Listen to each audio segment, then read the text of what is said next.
জীবনের শুরুটা অনেক সহজ ছিল, সব কিছুই স্বাভাবিক। কিন্তু আমার নিজের কিছু ভুল ছিল, যে ভুলগুলো আমাকে আমার জীবনকে এলোমেলো করে দিয়েছে।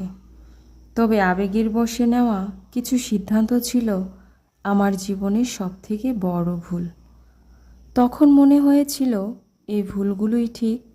ভেবেছিলাম মন যা চায় তাই করলেই সুখ আসবে। কিন্তু বুঝেছি সেই সিদ্ধান্তগুলোর কারণেই সব কিছুই ওলটপালট হয়ে গেছে। যদিও তখন আবেগের চেয়ে বাস্তবতাকে গুরুত্ব দিতাম, তাহলে হয়তো জীবনটা এত জটিল হতো না। জীবনের প্রত্যেকটা মুহূর্ত আমি যুদ্ধ করে যাচ্ছি, কখনো সময়ের সাথে, কখনো কাছের কিছু মানুষের সাথে। এমন এক জায়গায় এসে দাঁড়িয়েছি, এখন আর কেউ নেই আমার। এখন মনে হচ্ছে জীবনের সবথেকে কঠিন সময় পার করছি। তবে জীবন নিয়ে কোনো আফসোস নেই আমার। আমিও দেখতে চাই আমার ধৈর্য কতটুকু আমি মানিয়ে নিতে পারি। আর ধন্যবাদ দেই সেই সকল মানুষদের যারা আমার জীবনের প্রত্যেকটা পথে পথে একটা করে উচিত শিক্ষা দিয়েছে, যার কারণে আজকে আমি অনেক কিছু শিখতে পেরেছি, অনেক কিছু জানতে পেরেছি। গাছের কাঁটা থেকে মাছের কাঁটা যেমন বেশি মারাত্মক, তেমনি বাইরের মানুষের থেকে আপন মানুষের হিংসা অনেক বেশি ভয়ঙ্কর।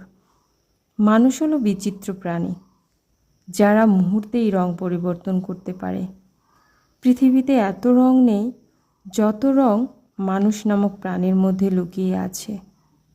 ধোয়া তুলসী পাতা হয়ে দেখেছি, কোনো লাভ নেই। নিজেকে আয়না বানাতে হবে, যে যেমন তাকে তেমনি দেখাতে হবে।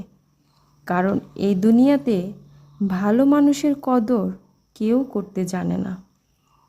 আজকালকার দিনে মানুষের চোখে খারাপ হতে খারাপ কাজ করা লাগে না। তাদের মুখের উপর দুটো উচিত কথা বললেই দেখা যাবে তাদের চোখে কতটা খারাপ হয়ে যাবে। আর এটাই বাস্তব সত্যি কথা। এখন আমি কিছু মানুষের কাছে খারাপ। হ্যাঁ, আমি খারাপ, তাতে আমার কি যায় আসে?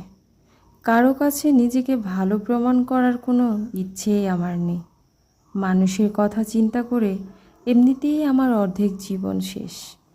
আর যে কয়েকদিনে পৃথিবীতে বেঁচে থাকব, ততদিন শুধু নিজের কথাই ভাবো, নিজের মতো করে চলবো।